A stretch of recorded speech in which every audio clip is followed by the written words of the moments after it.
Bonjour à tous, bienvenue pour ce webinaire sur l'ouverture d'une franchise avec le groupe VIP 360. Alors aujourd'hui, on change un peu les codes puisque on a Yannick avec nous qui est le manager du réseau, donc qui va se Bonjour. présenter et on va répondre à une dizaine de questions sur l'ouverture d'une franchise dans le groupe VIP 360. Donc Yannick, si tu peux te présenter rapidement. Bonjour, donc Yannick Lahaye, moi je suis le manager du réseau. Ma fonction, c'est à la fois de la politique commerciale au sein du réseau et également de vous accompagner tous les jours sur le terrain, dans les différentes tâches qu'il peut y avoir, également sur tout ce qui va être formation, à la fois formation ponctuelle sur les premières formations et formation continue tout au long du cursus et de notre partenariat. Donc ce qui est intéressant, c'est que on va avoir, comparativement à d'habitude où on fait des webinaires et on a vraiment la vision de la tête du réseau à proprement parler, Yannick, c'est un peu le regard terrain. Donc c'est ça qui est intéressant. Il va avoir à chaque fois cette vision à proprement parler du terrain et ce retour donc qu'ont les franchisés. On va commencer avec une première question qu'on nous pose régulièrement, Yannick, qui est comment le concept se distingue-t-il et comment est-il innovant? Le concept qui se distingue d'une manière assez simple, c'est qu'aujourd'hui, nous sommes la seule agence de communication qui va regrouper à la fois l'approche client, déterminer les besoins, les perspectives qu'on va élaborer avec le client et comment est-ce qu'on va construire sa solution, et derrière la construction de la solution. Il y a des agences marketing qui vont élaborer les besoins, qui vont prédéterminer un storytelling, etc. sur une solution. Mais nous, on va aller beaucoup plus loin. On va non seulement penser la solution, mais derrière, l'élaborer et donner un produit fini. Et encore aller plus loin derrière, où on va voir comment est-ce que cette solution vit.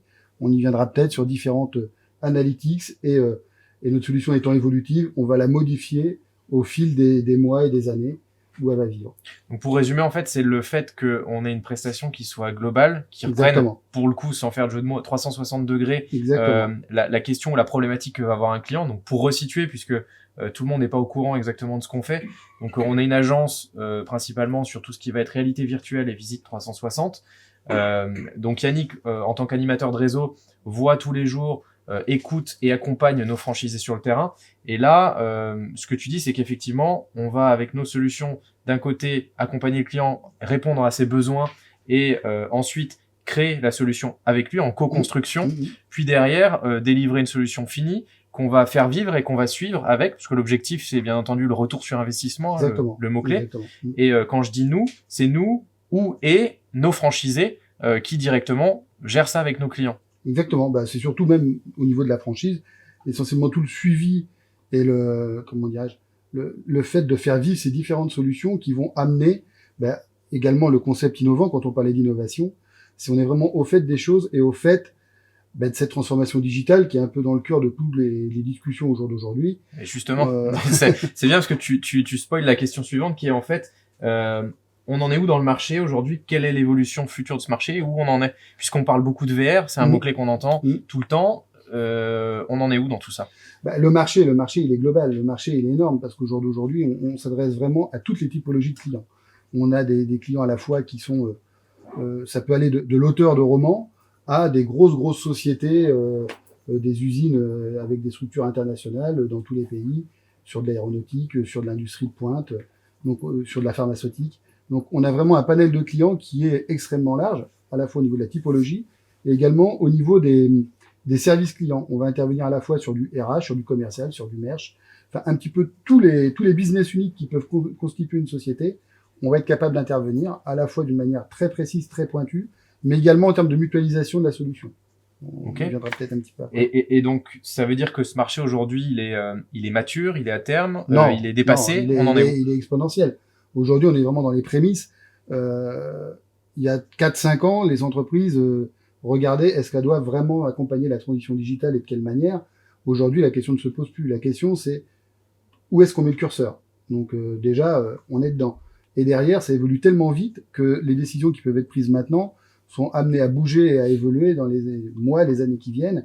Et clairement, entre le marché en lui-même, les solutions qu'on amène, et derrière, les différentes technologies, les différents, tout ce qui va être hardware, les systèmes de captation, etc., les logiciels qui sont mis en place permettent aussi de démocratiser tout ça. Donc, on va aller faire des solutions beaucoup plus accessibles, rapides, et qui nous permettent de faire. On travaille beaucoup nous en termes de POC on fait des tests, on fait des essais pour voir est-ce que c'est pertinent ou pas, et si ça l'est, on déroule derrière. Donc, le Alors marché, pour pas que ça clairement, paraisse il est technique, hein, un POC c'est simple, c'est quand on travaille avec une un société, pilote, ouais. c'est de lancer un pilote simple, en prenant très peu de risques financiers pour l'entreprise. Nous, on joue le jeu pour derrière lancer ce qu'on appelle une version scalée, donc déployée à plus grande échelle. Alors par rapport à cette évolution de marché, pour rajouter un petit point, c'est vrai que le réseau il a 5 ans aujourd'hui, notre franchise, un peu plus de 5 ans. Et c'est vrai que moi je me rends compte quand on a fondé la société en 2012 et versus aujourd'hui en 2020, la demande sur le marché, l'évolution du marché global est plus du tout la même, puisqu'on voit beaucoup plus de comptes venir directement vers nous, comprendre, et quand on les approche, des clients, TPE, PME, même des grands groupes, nous dire qu'ils savent ce que c'est, qu'ils savent qu'il y a un besoin, et qu'ils cherchent comment effectivement et où ils mettent le curseur. Et on n'est plus dans le stade de devoir convaincre, on est dans le stade de dire quel degré on met le curseur. Est-ce que je vais avoir besoin de cette solution de manière très rapide à grosse échelle, ou est-ce que j'en ai besoin mais de manière un peu plus petite et déployer ça avec le temps. Donc c'est vrai qu'il y a une grosse évolution sur le sujet. Et par rapport à ça, pour aller dans la transition de cette question, comment toi tu vois, et je vais, c'est juste pour avoir ta vision, puisque derrière je vais répondre à cette question, puisque c'est plus ma partie, mais qu'est-ce que toi, s'il y avait deux choses que tu devais mettre en avant sur les 5 ans à venir, qu'est-ce que tu vois dans ces perspectives d'évolution? Les perspectives, elles sont fortes, mais ça répond aussi un petit peu à la question d'avant, où comme les solutions évoluent très vite, aujourd'hui, les demandes des clients par rapport aux solutions qu'on est capable de leur amener évoluent également. Aujourd'hui, on va les accompagner sur de la marque employeur, sur du e-learning, sur des choses comme ça, qui n'étaient pas forcément des solutions qu'on avait il y a 3-4 ans. Et c'est vraiment l'émulation de tous les concepts qu'on a déjà montés, et également de nos franchisés qui viennent d'horizons vraiment différents et avec des expertises métiers différentes, qui font qu'on va être capable de répondre à ces sujets-là. Et après, la perspective à plus long terme, hein, c'est toi qui pour finir là-dessus, ça veut dire clairement que il y a pas de meilleur moment en fait qu'aujourd'hui pour entrer dans ce secteur-là, puisque il est en plein boom. Exactement. On est au début du boom. On est au début du boom, mais par contre le train est en marche. Donc voilà, donc c'est s'il y a bien en termes de temps, c'est maintenant qu'il faut. De toute façon, il y a toujours des timings. Accrocher parce que voilà, c'est un marché qui va vite, et il faut être au fait du marché pour pouvoir derrière l'accompagner et être précurseur aussi et prescripteur de solutions innovantes. Donc si on prend trop de retard, c'est aussi vrai pour nous qui les accompagnons que pour les entreprises qui font appel à nous. Il faut vraiment que les deux soient en adéquation.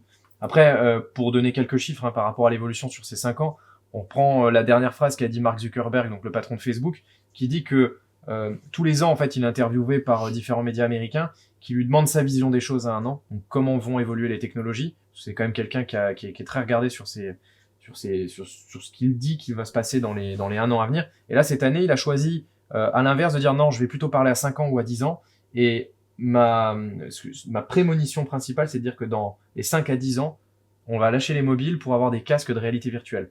Ce qui est une très bonne chose pour nous, puisque ça montre que la vision qu'on a et le point de vue qu'on défend autour de ça, on est dans la vérité, en tout cas par rapport à ce que dit Mark Zuckerberg. Apple a confirmé derrière un petit peu sa vision, donc c'est aussi intéressant de voir ça. À savoir que dans ces 5 ans, nous on s'est rendu compte qu'il y a eu beaucoup d'évolutions. Donc sur ces 5 dernières années, la société existe depuis 2012, donc on va bientôt fêter nos 10 ans dans peu de temps. Donc c'est important d'avoir ce recul et de pouvoir dire aujourd'hui, on voit que les solutions notamment de e-learning, tu en parlais, l'année dernière représentaient 30% de notre chiffre d'affaires sur le chiffre d'affaires client. Je pense que cette année, on devrait dépasser les 50%, et ça devient vraiment un gros pôle d'attractivité pour nous, et c'est un gros pôle important de chiffre d'affaires. Donc ça, c'est la première vision, c'est de continuer de déployer ces solutions de e-learning tout en améliorant notre R&D, nos solutions et tout ce qu'on va mettre en place pour nos clients. Ça, c'est le premier point. Suivre ce que dit Mark Zuckerberg, donc continuer d'aller dans le sens de la réalité virtuelle, bien entendu, et derrière continuer notre déploiement géographique, puisque on a eu ces 2 dernières années où on avait un petit peu stoppé le recrutement du réseau en restructurant, en repartant sur vraiment du profil qualitatif, et en voyant où sont ce qu'on appelle nos quick wins, donc les moyens de gagner rapidement et de faire gagner rapidement nos franchisés. Donc là, on repart sur une vraie phase de croissance cette année, une phase de conquête, et dans les 5 ans à venir aussi. Voilà pour cette question. Après, c'est une question qu'on pourrait développer pendant un long moment et qu'on développe aussi quand on rencontre les candidats. On développe en interne parce que c'est important par rapport, là c'est vraiment plus sur un aspect un petit peu législatif, mais un contrat de franchise, c'est un engagement de 5 ans. c'est important d'avoir une vision à long terme et pas uniquement à court terme. Donc, quelles sont nos perspectives? Est-ce qu'on est dedans? Tu parlais de Zuckerberg. Aujourd'hui, nous, on a choisi au niveau de la VR une solution de VR nomade, de réalité virtuelle nomade. C'est exactement vers quoi il tend. C'est exactement Quand on appelle nomade, c'est simplement de dire qu'aujourd'hui, les casques, on a tous la vision de quelque chose de très lourd, très compliqué, avec des manettes branchées à un ordinateur qui doit tourner fort et vite.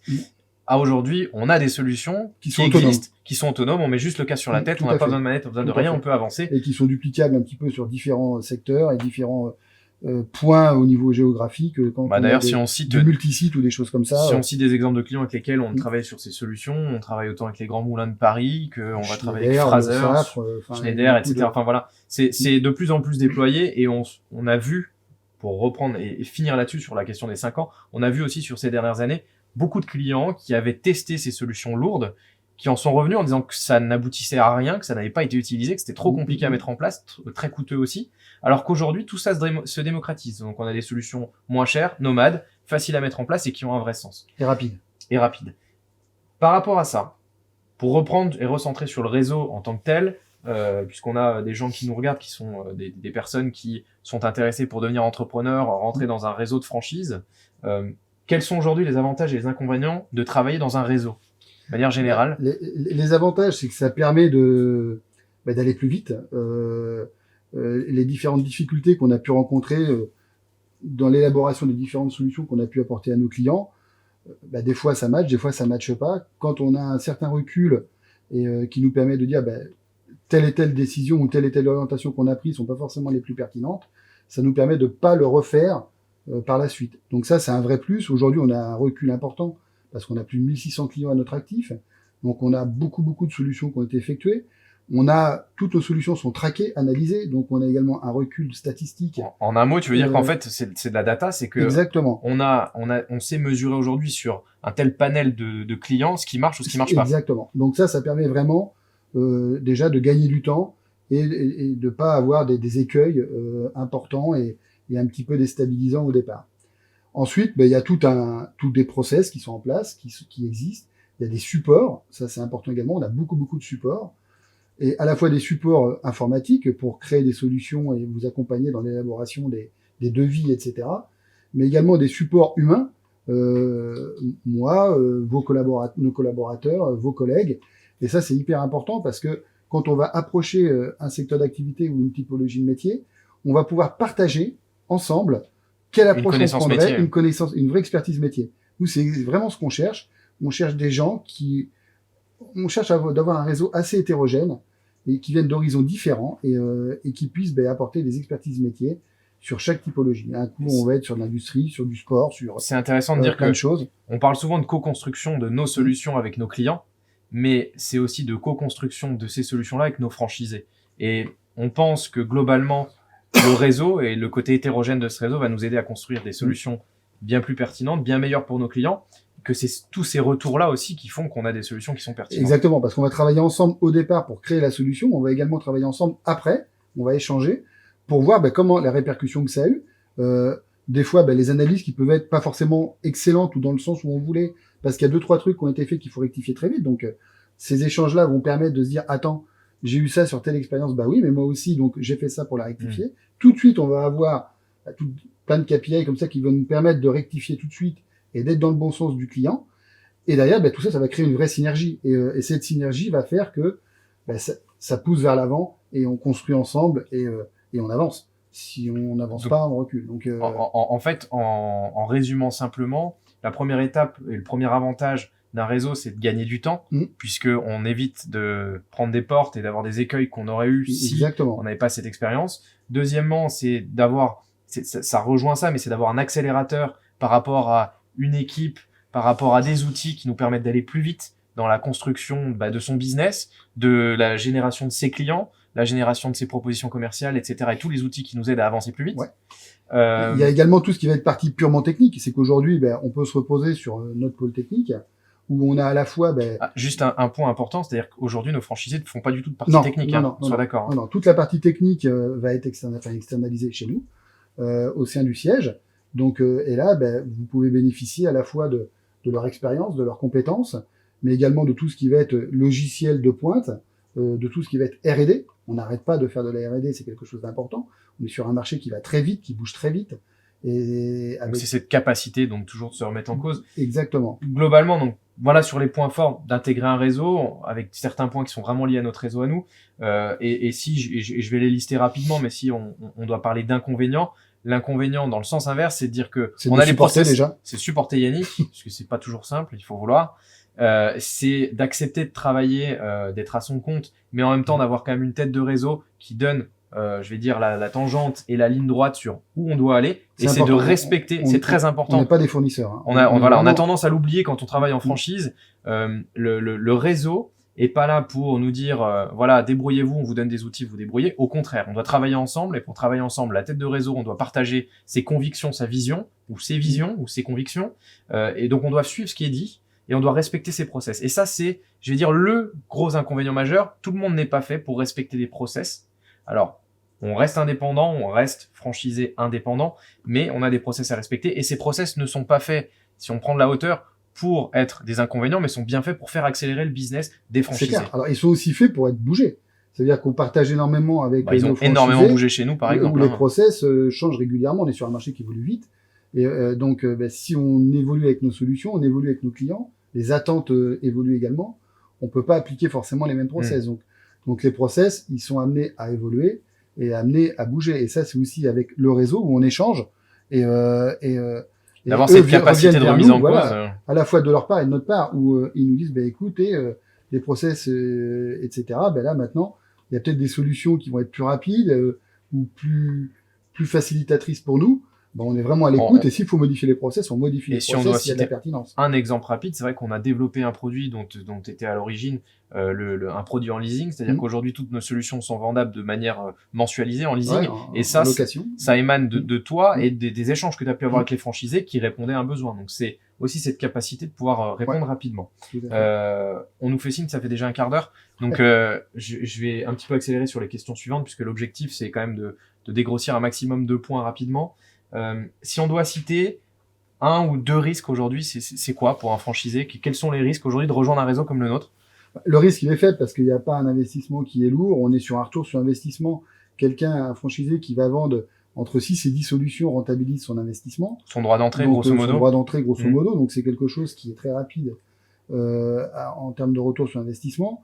De plus, on est sur un sujet qui est quand même dans l'air du temps. Aujourd'hui, en termes de risque, on va se positionner sur un secteur d'activité où la VR, on ne peut pas regarder une publicité à la télé sans qu'il y ait quelqu'un avec le masque sur la tête. Donc, on est sur un segment porteur. Nous, on a une certaine antériorité. On est le groupe le plus ancien sur tout ce qui va être communication digitale. Il y a la VR, etc. Donc, on a une expérience, on a une antériorité, ce qui sous-entend une certaine pérennité dans la chose.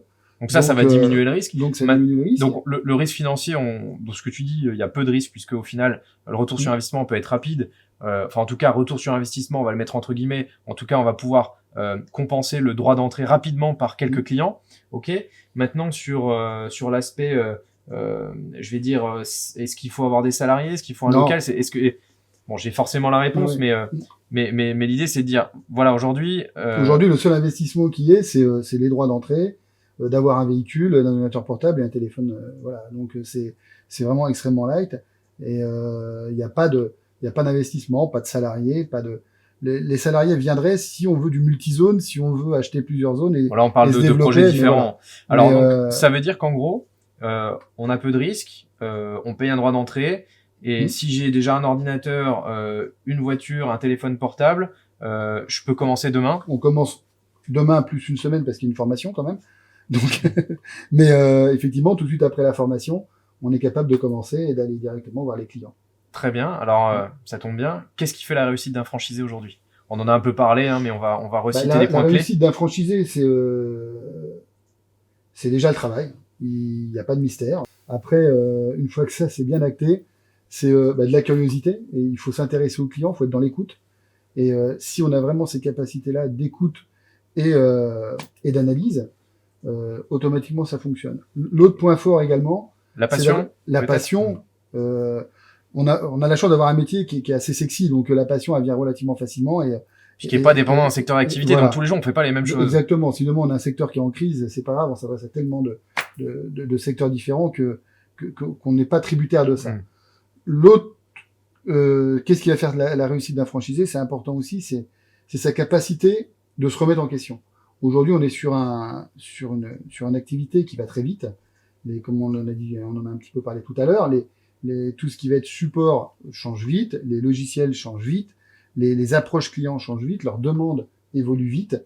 Il faut avoir cette capacité à se remettre continuellement en question, nous comme vous, et à la fois en se remettant en question, de s'adapter à des nouveaux process ou à des nouvelles visions.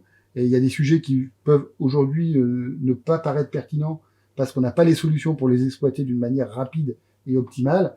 Mais il se peut très bien que dans 15 jours, dans 3 semaines ou dans 2 mois, il y ait des nouveaux logiciels ou des nouveaux supports qui nous permettent de les exploiter d'une manière différente. Et ce qui n'était pas vrai aujourd'hui peut être vrai demain. D'autant plus que la franchise, c'est normalement censé être du gagnant-gagnant. Ça veut dire que un franchiseur gagne quand son franchisé gagne. Bien sûr. Et dans ce sens-là, une préconisation qui est faite du franchiseur, si elle est respectée, elle est faite pour vous faire gagner. Et ça, c'est important. Et c'est vrai qu'il y a un dernier point qu'on n'a pas forcément cité dans le profil clé et dans le profil qui va réussir, c'est la personne qui réfléchit, c'est très bien, mais met rarement en avant, donc ça ne marche pas. La personne qui met en avant sans avoir réfléchi, elle fait les choses, mais pas forcément dans le bon sens.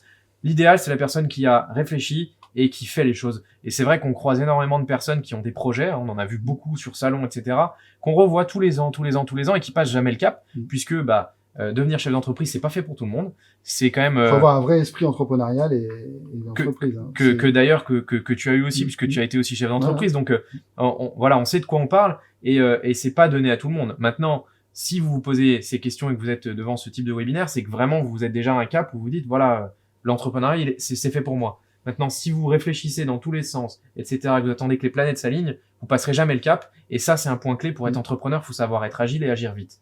Quand il y a une chose à faire, il faut savoir la faire vite. Il faut pas réfléchir pendant, faut savoir prendre des décisions.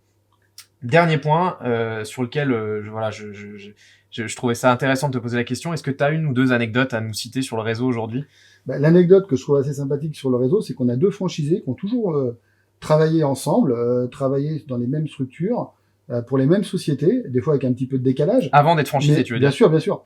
Et pendant une quinzaine d'années, ils se sont suivis sur différents postes avec les mêmes, encore une fois, en étant salariés dans les mêmes sociétés.